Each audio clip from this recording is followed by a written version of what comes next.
everyone. As we're talking about the future and what it holds for us and how to shape your career for the upcoming future, I'm thrilled to have with me Parth Jindal, who is currently the director of JSW Sports, who he currently runs the ISL Football Club Bengaluru FC, Delhi-based IPL team, Delhi Capitals, a pro kabaddi team, Haryana Steelers, and most importantly and interestingly, the Inspire Institute of Sport, a top-notch facility that coaches Indian athletes and is going to provide the next few athletes from India going to the Olympics. We're going to talk to him a lot on that and what that means for India and the global stage. He's also recognized for his leadership in business and his commitment to social causes, having won several awards such as the Rashtriya Khel Protsahan Puruskar. He's been on GQ's 50 Most Influential Indians and many, many more such accolades in the past and, of course, coming up in the future. He holds a BA in Economics and Political Science from Brown University and topped it up with an MBA from Harvard Business School, my favorite business school in the world. From what I've been told, he is a heady mix of passion, intellect, and commitment. So we're going to see glimpses of all his expertise through this conversation. Parth Jindal, thank you so much for agreeing to do this. No, thank you. Thank you so much for having me and excited to share the future of sports with you. All right, terrific. Okay, great. So on that note, since you're excited to share the future of sports, what is the future of sports? Do you see sports as a tangible, viable, palpable career?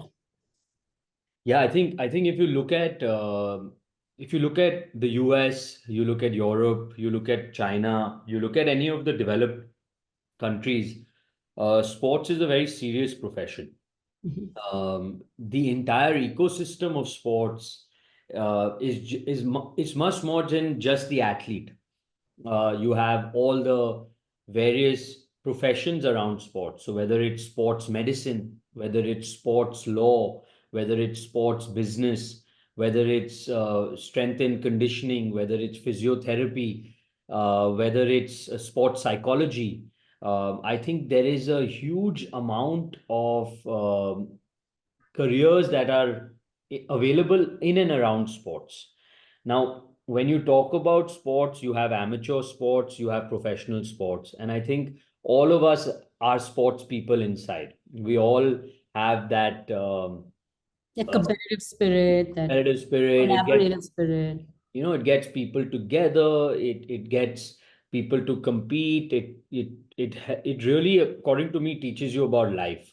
So I think sports is becoming a lot more inclusive.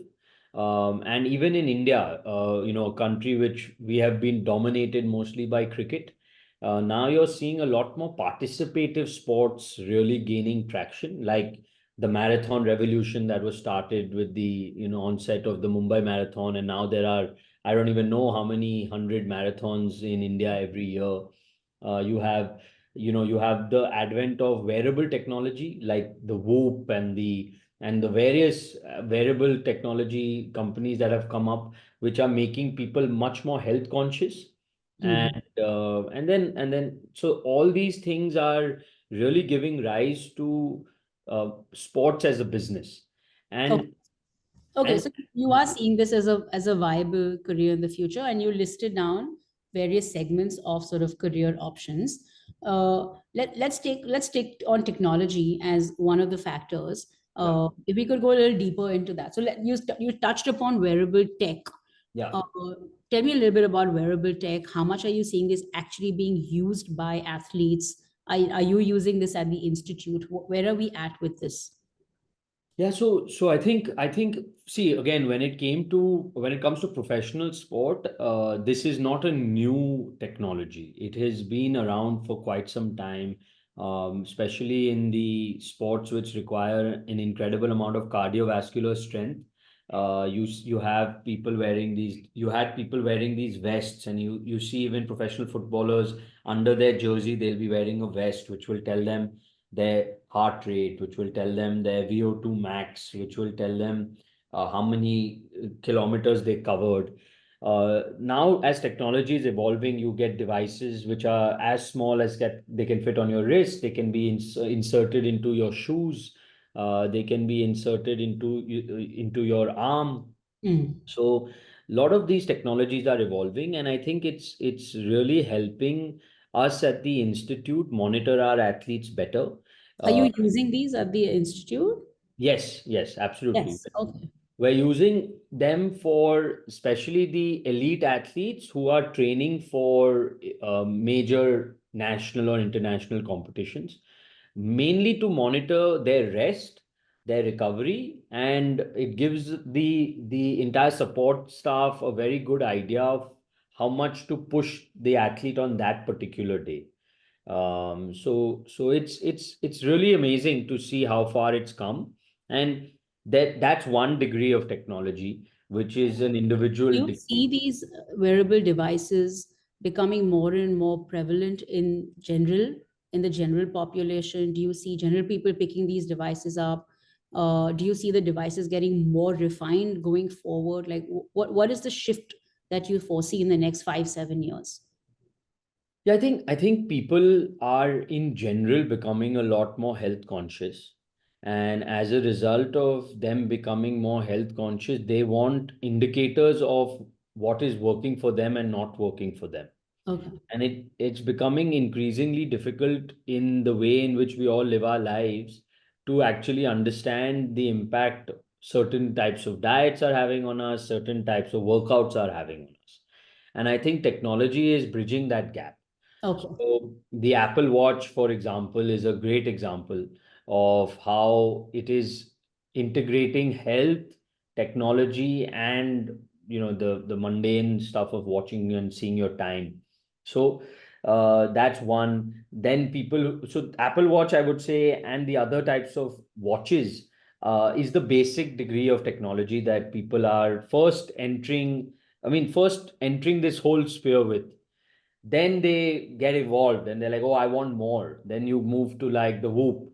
Okay, that's even more. Then now there's the patch which you can actually put inside, which tells you your blood sugar levels and your insulin, all that.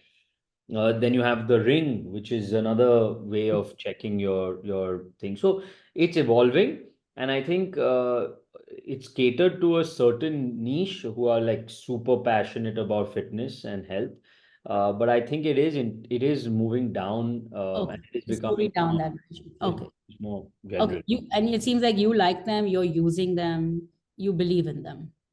Yeah, personally, I don't use them. Present in the center, of course. Yeah, Yes. yeah, yeah. The center, of course, we use it for most of our athletes during season. During off season, we don't like using them because we don't want to put that daily pressure on the athlete. Because when you can constantly keep checking, Mm. that's not great for your psychology. Okay, great. Okay, let's talk about other tech sort of evolutions in the sports arena. Yeah, so there's a lot that's happening on the performance enhancement side, and there's a lot that's happening on the experiential side in technology. So very recently at JSW, we have formed a fund, a sports tech fund called Center Court Capital, where we are investing in these technology companies working on both these areas. Um, so there's a very interesting company that we've invested in, which works on racket sports, Mhm. and they put a camera inside the court, on top of the court where you're playing, where it could be any sport, table tennis, paddle, Mm. squash, badminton, and it maps exactly where you are hitting the ball or the shuttle, and it shows the spin on the ball, it shows the revs on the shuttle, it shows Mm. the speed, it shows where you're making mistakes, where you're winning points, and very simple tech but incredible technology. And then they're adding a layer of coaching on that. So let's say you see all this data on yourself, and they'll tell you you've won these many points with your forehand, you've lost so many points on your backhand.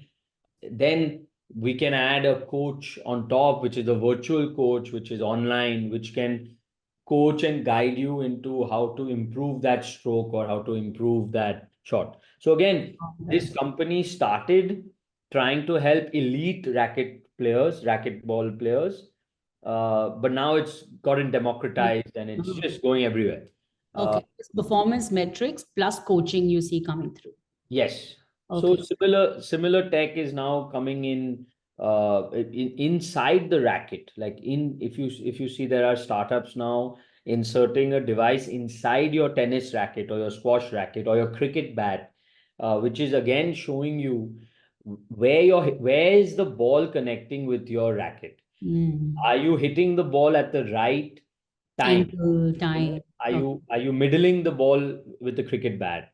So amazing. Again, you need to be a little more of an evolved player to like get into that. But I think like now racket selling companies are also like propagating this technology because these startups are tying up with them saying, hey, if you buy a Wilson racket, you get a free 60-minute session Mm-hmm. with the coach.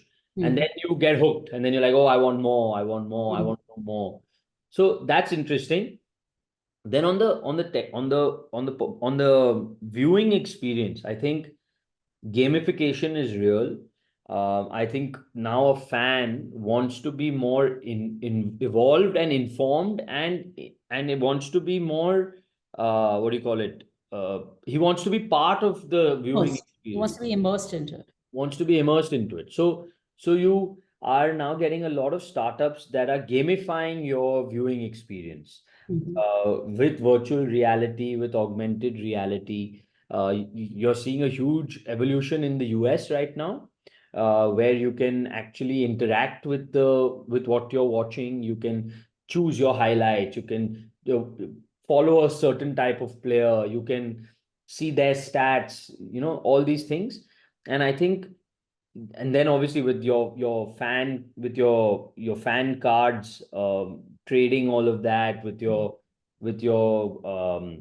the when you can sell moments in the match and buy moments of the match, the fan tokens and all of that, that's happening a lot in the US, and I think we're going to start seeing that in India as well as time goes by. So I think sport in general is the as the GDP size of a country increases and Mm-hmm. as the propensity to spend increases, people start switching from spending on goods to experience. Experiences. Hmm. Okay. And that's when you'll see a huge shift and we're starting to see it in sports, a huge shift in obviously your tourism and travel.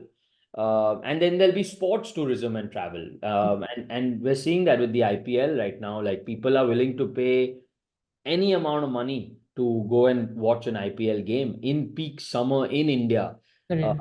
which shows that the money power, when once it starts growing, this is only going to increase. Okay. Two things. One on the gaming side, is when you're talking about gaming, are you talking about sort of real time gaming experiences, or you're talking about just games that are based on specific players and specific sports? Where are you seeing that? Because I know internationally gaming is big, right? These international gamers are very well known. They made a full fledged career out of this. Do you Yeah. see this happening in India also going forward? So esports is massive in India already, Okay. and it is only going to get bigger. If you look at Indians in general, I'm making a generalization, but we are very good at computers, and we are very good at tech, and we're very good at coding, and we're very good at these things. And most of us are not the most athletically gifted. You know, it's a lot of hard work to Mm. become an athlete, for most of us, but it's not difficult to pick up a remote control and play a game and concentrate because when we study, we really study We're hard. wired to use our brains to Yeah, use we're wired our to use our minds. brain. So like I think esports is going to explode in the country, and it's already doing phenomenally well. I mean, some of the numbers that we are seeing, that there are 30 million people watching games, like watching two people play a game Mm. online. There are 30 million viewers, which I can't get my head around, but that's how popular the sport is. So I think it's only going to grow. I also think the viewing experience when you're watching live sports, I think the gamification of that, with the advent of fantasy sports, with the advent of interactive OTT platforms like what's happening in all the OTT platforms, I think that's also going to increase. Hmm. So I think people don't want to be a passive viewer anymore. People want to be involved. Part of People, that experience. yeah, Okay. people want to communicate. People want to be part of a community. People want to say, "Hey, I think Rishabh Pant is going to score," and oh, somebody thinks, "No, I think Travis Head is going to score," whatever. But they want to be in that community and they want Okay. to communicate. So I think that's going to happen more and more. Okay. Do you see a lot of tech come into sort of refereeing or umpires being sort of replaced? Like how much tech is being used, and where do you see that shift coming? Yeah, I think this is a very big debate going on in sport today. If technology is available, why should manual errors Hmm. uh, alter the fate of a game? We see this in football all the time. We Hmm. see this in cricket now all the time. That technology is available. It has evolved. Why do you need to still allow an umpire to decide on the field? Correct. Correct. Exactly. And why can't it be overruled very quickly within seconds? Correct. So I think so this is a debate that keeps going on. I sit on the side of technology should win, and technology should take over from the people. Because it's not biased at all, also, right? You'll never have a feeling that, oh, the empire was sort of favoring somebody or he just made a human error. So what's the contra argument for having human beings? I think the argument has always been time, that this will upset the flow of the game, and this will slow down the game, and it will make the game less viewer friendly. Um, So they've always been waiting for the technology to evolve where it can be much faster. Uh, okay. and I think we're on the cusp. I think with VAR in football, with now every single no ball is called by the third umpire. There's no, even if the umpire misses it, the third umpire catches it. But there's still a degree of manual intervention. Like the player still has to go to the referee and be like, "Hey, review, review, review." Yeah. Or the if you see it in football all the time, that when there's a penalty incident, they'll just surround the referee and Yeah. they'll say, "Ref, check with the third umpire." Yeah. So I think that needs to change. The players need to have that security that if there's a mistake on field, it will get overturned. Hmm.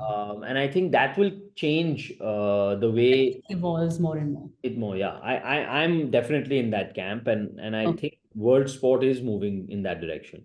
Okay, great. Okay. Is there anything going on? You touched upon a little bit of e-coaching where you have a remote coach. Do you really see e-coaches, bots, robots coming in and, if not replacing, substituting or assisting the real coaches? Are you going to see that phenomena come through? Yeah, I think the main thing today, especially in India, which is probably inhibiting our growth as a sporting nation, is the lack of good coaches.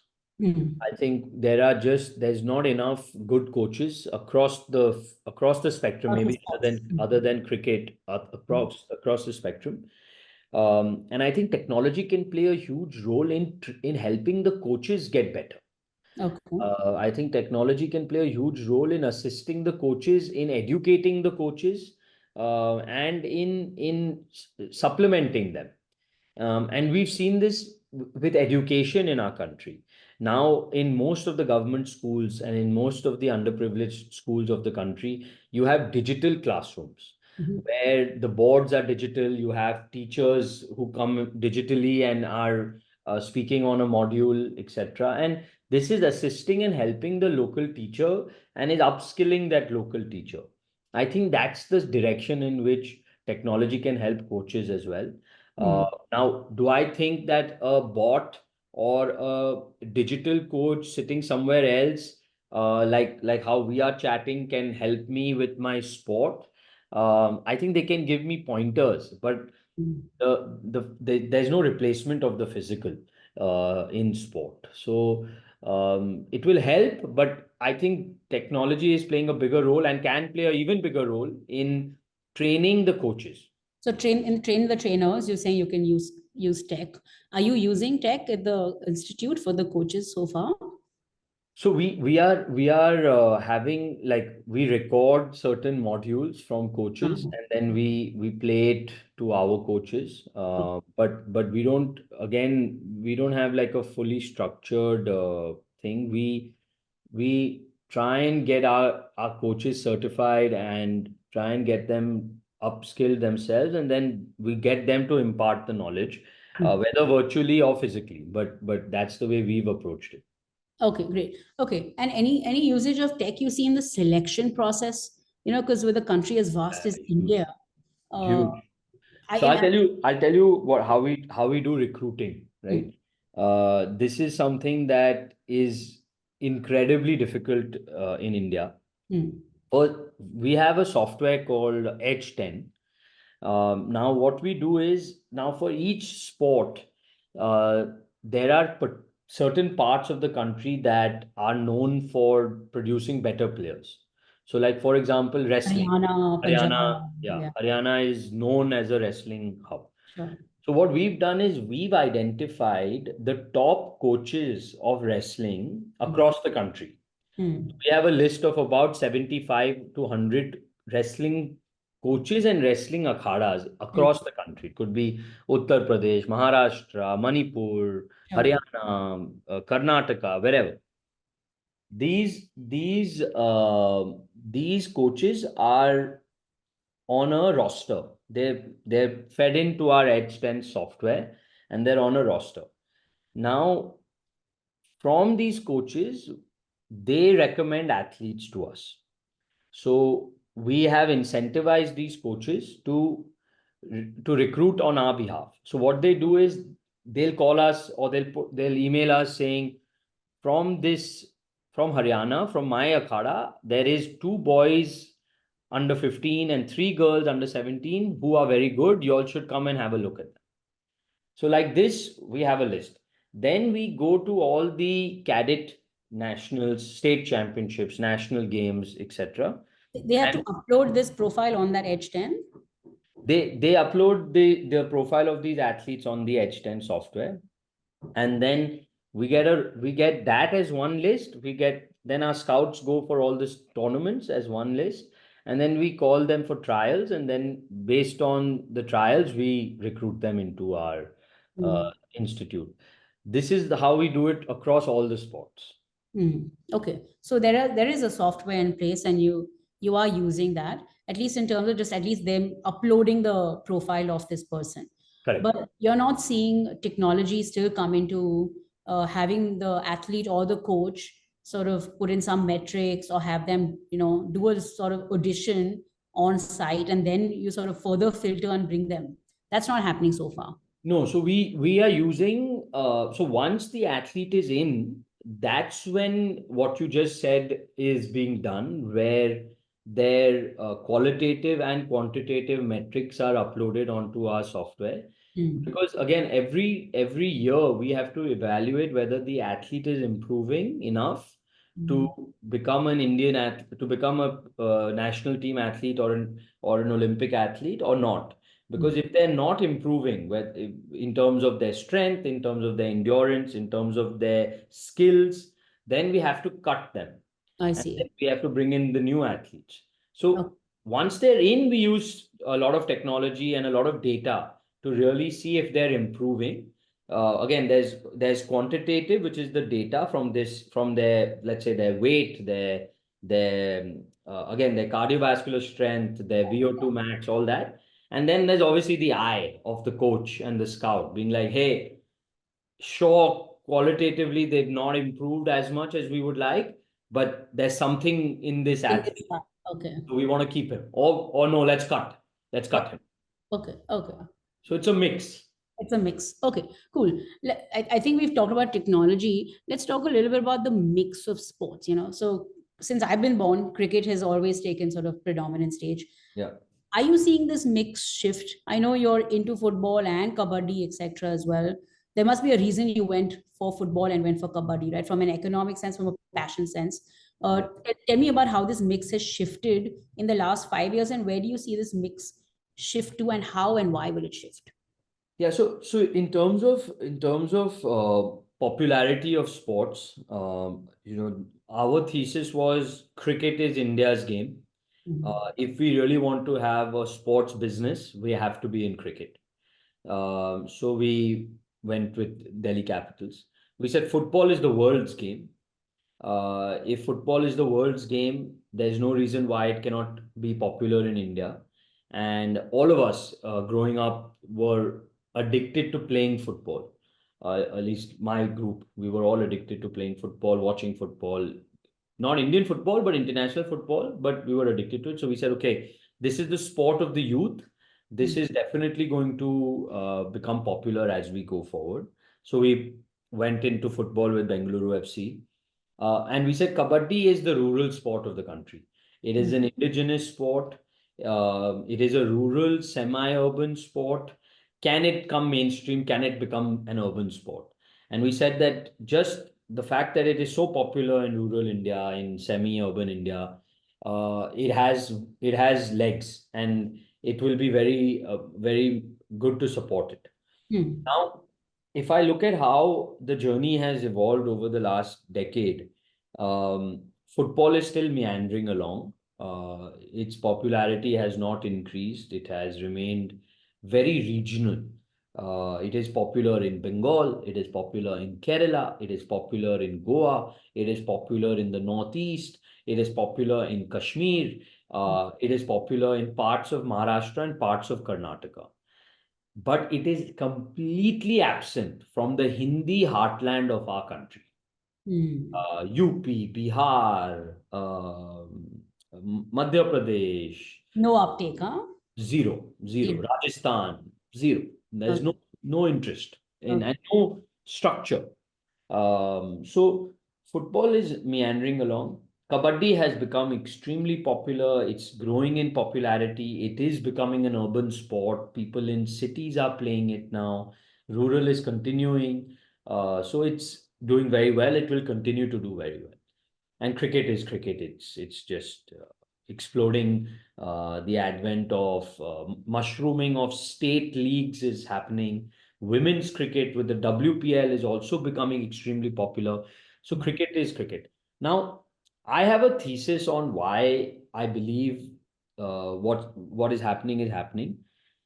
I believe that the Indian consumer wants to watch the best athletes in that sport on television or Hmm. OTT.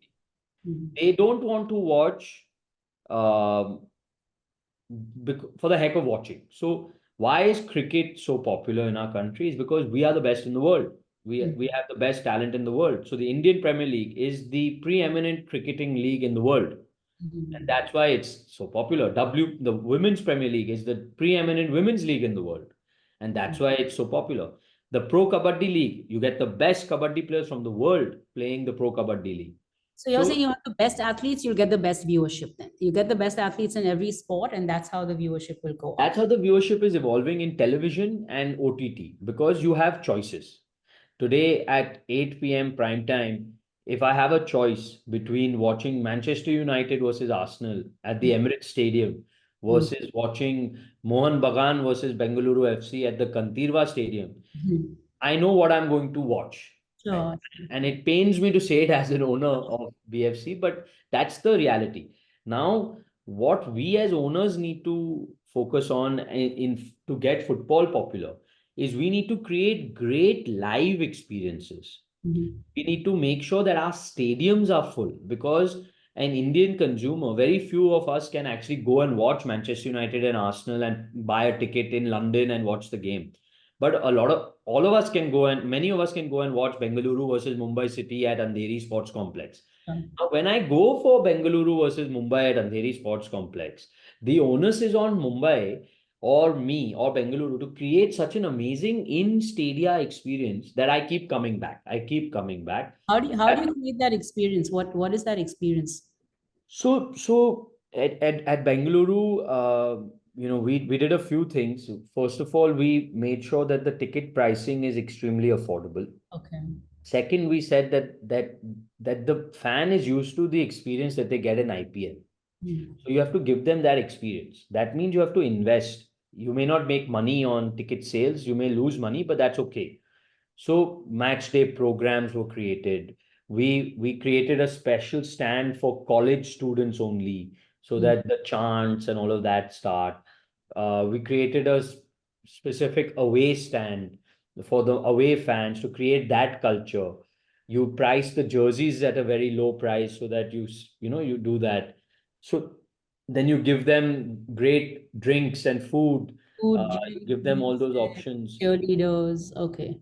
Yeah. So that they're like, oh, that was so much fun. I want to go back Come and back. watch live. So Mm. now when you start seeing full stadiums and you start seeing the passion and you start seeing this chanting, then people who watch on television will be like, oh, this is cool. This is fun. Like even today, when Kerala Blasters is playing a match in Kochi, they pack this entire 80,000 stadium. Now, as a neutral, I love to watch Kerala Blasters match because it's full, it's yellow, there's so Mm. much passion, there's so much feeling. So So one way is to increase the sort of demand for it through the stadiums, or the other route is to just develop and cultivate enough talent so that we actually emerge and sort of are in that top 20, 30, 40 players in the world. yeah. So do we see that happening? Let's talk a little bit about your institute and how are you cultivating this talent and how is it different from what was happening and where do you see this go in the future? Because when we were growing up, it's like India's not winning anything, the Olympics. You'd be staring at that screen hoping that we get that one gold and we'd always end disappointed. Now you're seeing a trend where okay, we have more athletes going, more goals coming. Where are you seeing this shift and how are you making this happen? Yeah, I think again, first of all, I think there's a lot of credit has to be given to the government. Okay. I think the government of India under the Prime Minister has really focused on its soft power. And they are very clear that soft power means the arts, it Mm. means culture, and it means sport. Mm. And they're trying to push all three. They're trying to push obviously all our regional cinemas and Bollywood. They're trying to push the arts, and they're trying to focus and support sport. So with Khelo India, with the Target Olympic Podium scheme, um, with Sports Authority of India working very closely with private organizations like ours, the private public partnership has never been stronger in sport. Okay. Earlier, they would be closed. They would see JSW as a threat. They would say that, are you trying to compete with us? Mhm. Now they are very open. They're saying, you tell me what's best for Neeraj Chopra. You tell me what's best for Bajrang Punia. You tell me what's best for Avinash Sable. So how does So that tussle work between you and the government when there is an athlete that's sort of a premium athlete? You discover this athlete, you bring him onto your stadium or your facility, and then the government says, "Hey, now he's become like a pro athlete. Now he's national, or now he's Commonwealth. Now he's ours." So how is this yours versus us? no, so first of all, we at JSW are very clear that no athlete is ours. Every Okay, athlete is for the country, right? okay, And the government takes precedence. If government says something, we will oblige and follow. okay, It is our job to represent the best interest of the athlete to the government. okay. For example, Neeraj Chopra. We found Neeraj Chopra. In 2015, he finished fourth in the Haryana State Championships. And we recruited him because again, our scout said there's something in this kid. Something in this guy. Okay. Something we need to take a this thing. So they When you called. say you say you recruit somebody, what does the recruitment entail? So we saw the athlete, we approached the athlete and his parents and said, hey, we want to give you a 2-year scholarship to the Inspire Institute of Sport. And we will take care of your education, we will take care of your food, your training, Okay. everything for 2 years. And it's like a boarding school. Okay. thing, and it will be fully funded by JSW, and your What child will get a stipend as well. in return? Is there an in return?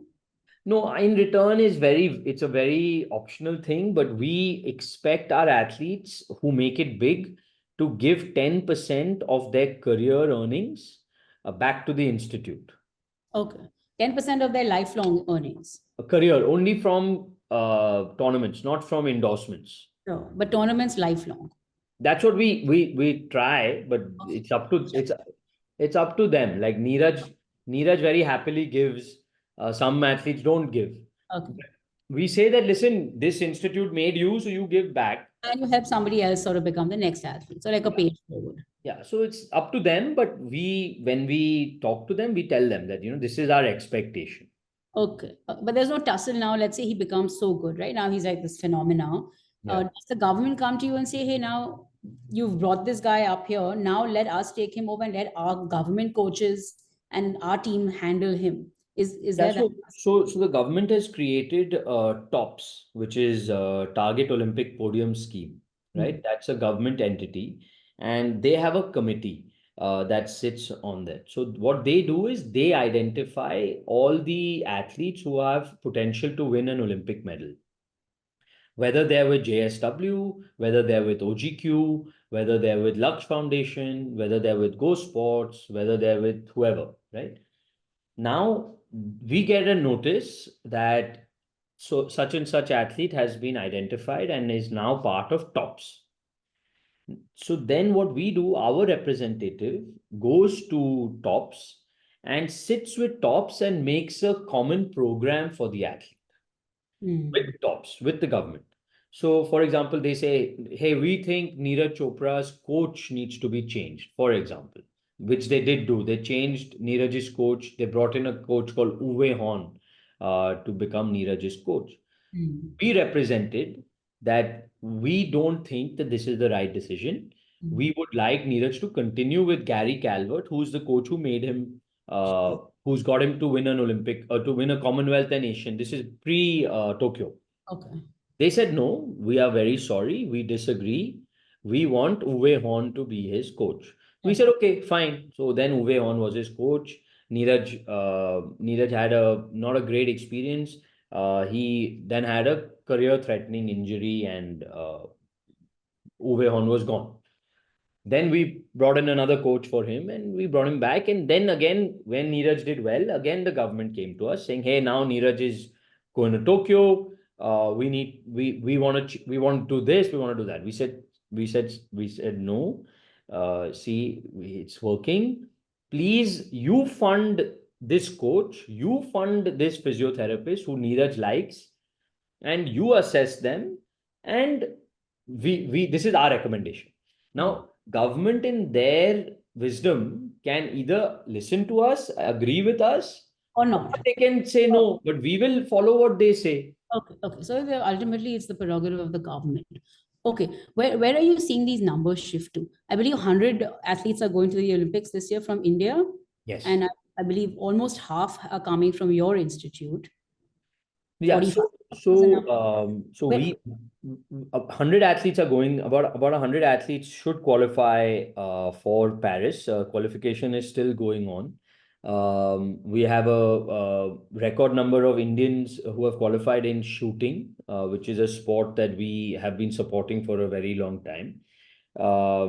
So about 22 athletes have qualified for shooting, which is India's largest ever contingent. Apart from that, we have another 20 of our athletes who have qualified in track and field, in wrestling, boxing, and in judo. These are the sports. So about 42 of India's athletes out of their contingent of 100 are associated with IIS and us and JSW. So yeah, I think what's happened in Indian sport is, I think it started with Abhinav Bindra. I think he really gave India the belief that in an individual sport we can win an Olympic medal. Beijing Olympics was a very important Olympics for India because we won three medals at the Beijing Olympics. We won in boxing, we won in wrestling, and we won in shooting. Mm. Then obviously 2012 was very successful. Where do you see this going? So if we have 100 roughly expected to qualify, what Yeah. do you think is going to happen next Olympics and the Olympics after? What are some of the numbers, targets we have, and how, more importantly, do we see us reaching those figures? Yeah, I think so. From a contingent point of view, this is not our largest contingent. We have to remember Rio was larger than this. Tokyo was larger than this because the women's hockey team did not qualify this time, Mm. which was heartbreaking for the country. In terms of medals, the we are India is targeting double digits this time for the first time ever. We won 7 medals in Tokyo. We are targeting at least 10, if not 15 medals in Paris. I think it's only going to get better. You're seeing Indians emerging as world beaters in multiple sports now. Mm. Earlier, it was just wrestling, it was just shooting, it was handful in boxing. Okay, Uh, so more sports are coming into the fray. Badminton is coming in big time. Okay. Table tennis is coming in big time. Okay. Rowing is coming in big time. Archery is coming in. Track and field is coming in. Neeraj Chopra was a revelation. Okay. Never One, been one, described. basically the mix of sports gets wider, so therefore you have wider, sort of higher numbers. What else is happening? Is there more money flowing into this? What is happening? So, like I said, I think government is really supporting. So the incentives to becoming a champion is only going up from Mm. the government side. Getting a government job is also a very big motivation to a lot of these athletes. That's also still a part of it. Money from the private sector is also going up. You have large corporates now supporting athletes financially. So you have uh, obviously you have us, you have Reliance, you have Adani, you have you know, Mm. multiple brands are Is this all CSR money that the large corporates put in? Is this mostly qualifying as mostly CSR? CSR. Yeah, Mostly mostly CSR. CSR to support the athlete. But what is very encouraging is brands are now looking for non-cricketing superstars for their brands, like a Neeraj Chopra, a PV Sindhu, Mhm. a Manika Batra, a Sakshi Malik. Mm. They are getting brand endorsement deals, which Mm. was unheard of. So, we manage our sports company manages Neeraj Chopra as a talent representative, Mm. and last year we got Neeraj Chopra 30 crores worth of endorsements, Wow. which puts him as number four if you include cricketers also. Wow. Okay. So, Wow. it was MS Dhoni, Virat Kohli, MS Dhoni, Rohit Sharma, Neeraj Chopra, Wow. Hardik Pandya, KL Rahul, Shubman Gill, Rishabh Pant. Oh, So, wow. so that's unheard of, right? So I think brands supporting non-cricket is increasing. I think the awareness and the appeal of non-cricketing sports is also growing, which Mm. is very encouraging. Hmm. Okay. So this shift to like double digits, hopefully going further, is Yeah. going to come through the government making this sort of a mandate, private sector also putting their forces behind it, and then just a larger faction of sports being played within these categories. You see, these are the three big Yeah, push. one is government has a huge role to play because infrastructure development is being done by the government, right? Okay. So infrastructure is needed in all these sports, and now you're seeing mushrooming of infrastructure happening both Are by we the government and by the private sector. seeing that? Are you seeing that in rural India and tier two, tier? Yes, you are seeing that. Yeah. You're seeing many more facilities coming up. You're seeing many more facilities being maintained better. Like I know at our institute, it is considered as one of the best institutes in the country. Every state, so many state governments are sending their bureaucrats to Mm. see our institute Mm. and learn from our institute for their own centers, Okay. which is very amazing. We lose a lot of people to the government. Government is poaching our people all the time, which is very good. We are happy. We don't have a problem with that. But it shows the mindset. Okay, okay. Where do you see India's role in sort of the larger Olympics committees and hosting the Olympics? Is that on the mandate in the next sort of next round or the round after? Do you think that is a possibility even? Yeah, I think there was a historic event last year in Mumbai. The International Olympic Committee held its first conference in Mumbai. Mrs. Ambani, who's an IOC member, hosted them. And I think she being on the IOC as the sole Indian representative is a very big sign and it's a very huge amount of symbolism to the world that India is taking this very seriously.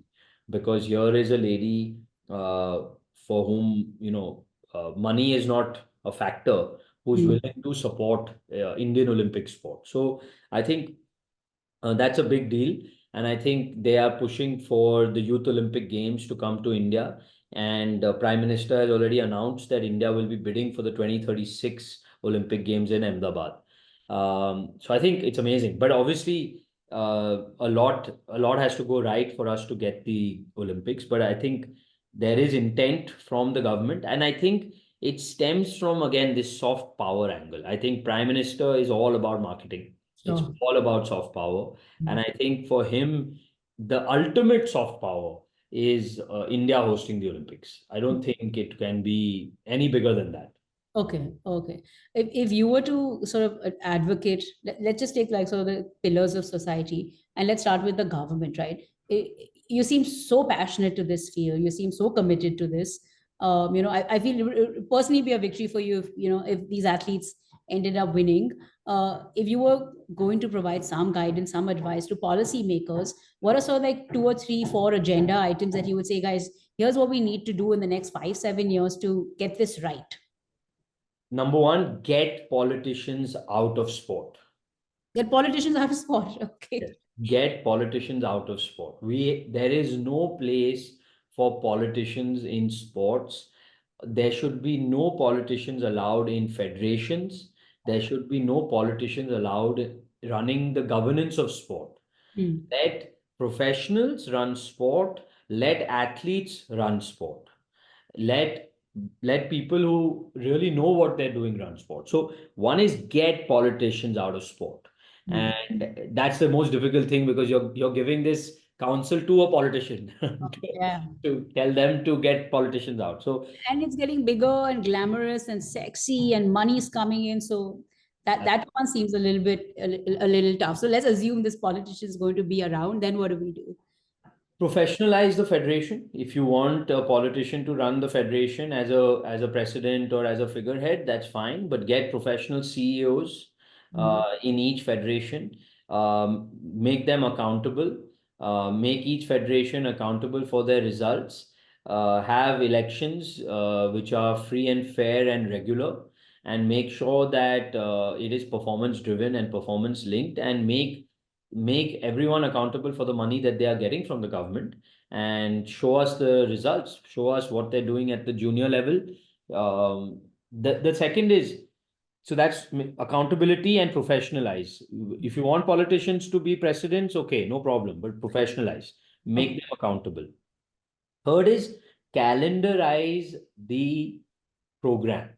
What I mean to say is, at the beginning of the year, each federation should publish the annual calendar of events. When are the junior nationals? When are the state championships? When are the senior nationals? When are the senior championships? When are the trials for the national team? Calendarize it and organize it. Don't make it haphazard as it is today. Hmm. Today, my athletes sitting at IIS or sitting at my institute in Hisar are on tenterhooks that when is the boxing trial? We have no Don't idea. even know that. Okay. We get a call saying, जी 5 दिन बाद Haryana state championships है, आप लोग को आना है. How can an athlete train like that? It's not Right, possible. this is right. My trainer called me this morning and he said, Madam, phone aa gaya now, I cannot come. So I said, how do you, I thought he was lying. I said, did you really get a call today to leave tomorrow to coach the nationals? And he said, yeah, that's how it works. It's Correct. very, very ad hoc. So yes, you're right. This is a good point. So they have to calendarize the tournaments, and that mandate has to come from the government. Hmm. Fourth is, I think we need to in have many more centers of excellence in our country. Hmm. IIS is just one. India today has only three really world-class sporting infrastructure for elite athletes. You Mm. have the Army Institute of Sport in Balewadi. You have the National Institute of Sport in Sonipat in Patiala, and you have Inspire Institute of Sport in Vijayanagar. Mm. India needs at least 25. And Uh, yours is the only private sector one, right? Ours is the only private. Ours is Okay. the And the army one, I'm assuming nobody can actually access. only if you're an army athlete. Sure, exactly. And NIS is for all the elite athletes Sure. of the country. But Okay. that's it. So India they has need only to three. invest in more of these centers and Yeah. allow the private sector to come in and establish these. Yeah, so allow the private sector, and also like the government has tried with us and it has been very successful. They have given us their centers to run. So we are running the Sports Authority of India Center in Hisar in a public-private partnership. We are running a high altitude training center in Uttarakhand with the Uttarakhand government. We are running the entire swimming program for the Odisha government in Bhubaneswar.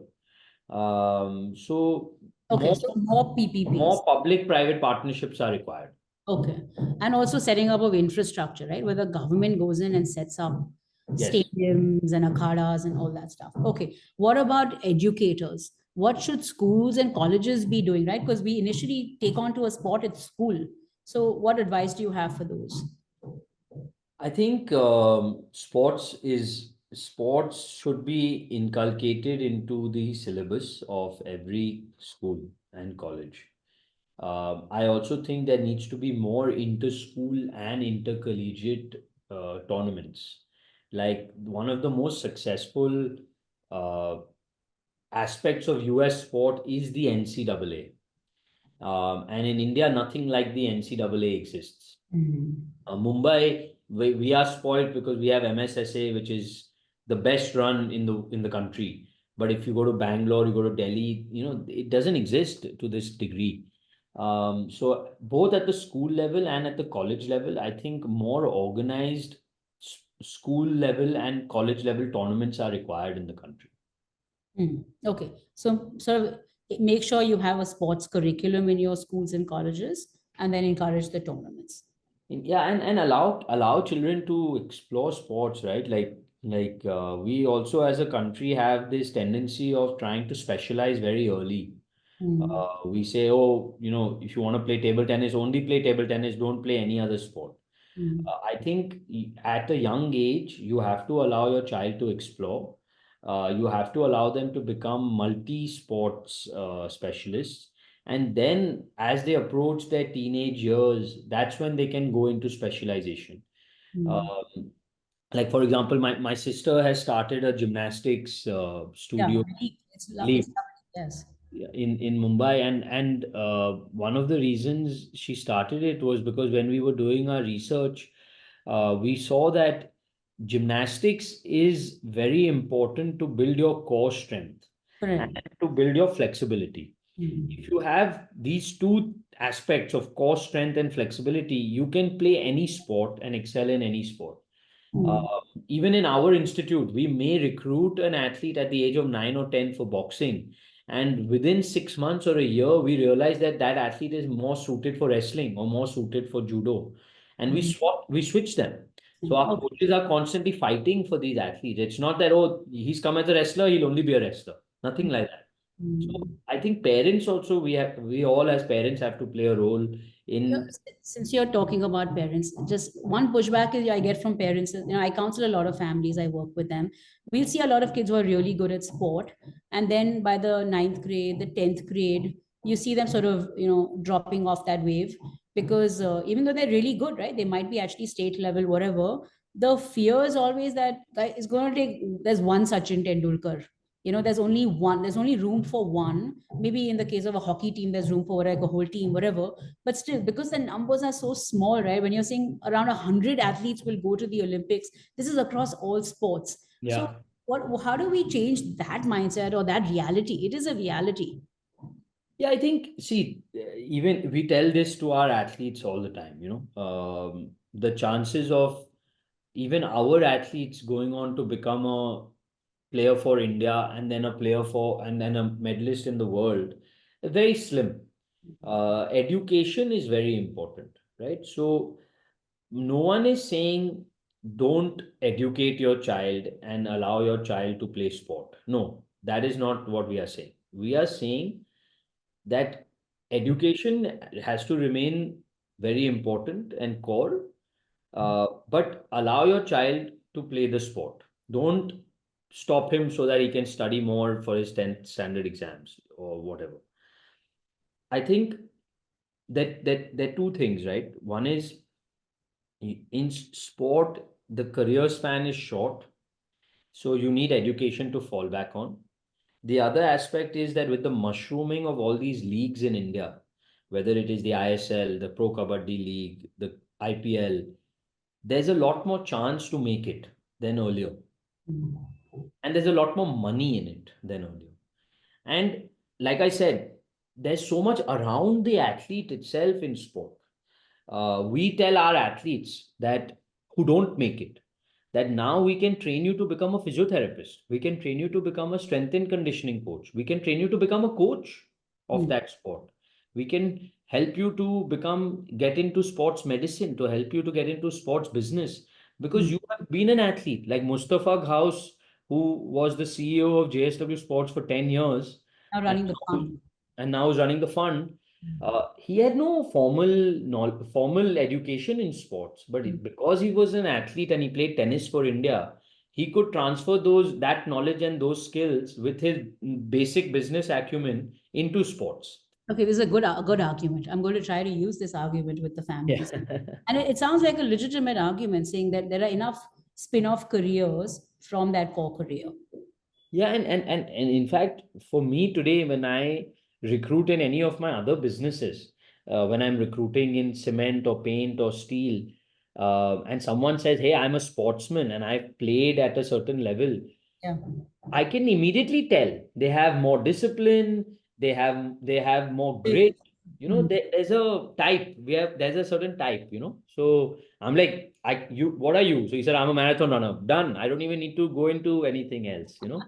Okay. Okay. So you recognize the values that a sportsman builds up, and you see companies more and more doing that in the future as well.